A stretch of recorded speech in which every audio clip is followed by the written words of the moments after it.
অবৈধভাবে ভেনেজুয়েলায় মার্কিন সামরিক অভিযানের পেরিয়ে গেছে 1 মাস। প্রেসিডেন্ট নিকোলাস মাদুরো ও তার স্ত্রীর মুক্তির ব্যাপারে আশার আলো দেখছেন না সমর্থকেরা। তবুও তাদের মুক্তির দাবিতে মঙ্গলবার কারাকাসের রাস্তায় নামেন তারা। সমাবেশে ইউনাইটেড সোশ্যালিস্ট পার্টি পিএসইউভির নেতাকর্মী ও বলিভারিয়ান মিলিশিয়ার সদস্যরা উপস্থিত ছিলেন। মিছিলে মাদুরোকে সুপারহিরো চরিত্র, সুপার বিগোটের রূপে দেখানো প্রতীক, খেলনা ও পোস্টার ছিল চোখে পড়ার মতো।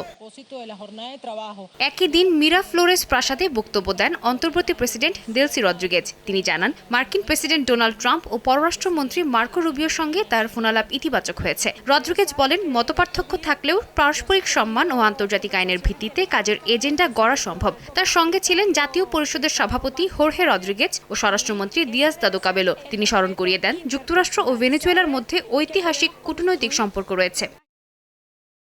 এদিকে কারাকাস ও ওয়াশিংটনের মধ্যে হওয়া এক চুক্তি অনুযায়ী যুক্তরাষ্ট্র ভেনেজুয়েলাকে প্রথম ধাপে তেল বিক্রির অর্থ হিসেবে $50 কোটি ফেরত দেয়। গত মাসে দুই দেশের মধ্যে এই চুক্তি স্বাক্ষর হয়। এছাড়াও মার্কিন তরলীকরণ পদার্থ ভেনেজুয়েলায় রপ্তানি বিষয়েও একটি প্রস্তাব উত্থাপন করা হয়েছে, যেটি কার্যকর হলে ভেনেজুয়েলার উপর মার্কিন নিষেধাজ্ঞা শিথিল হবে। এতে অপরিশোধিত তেলকে রপ্তানিযোগ্য করার জন্য প্রয়োজনীয় বিভিন্ন রাসায়নিক পদার্থ ওয়াশিংটনের কাছ থেকে কিনতে পারবে কারাকাস।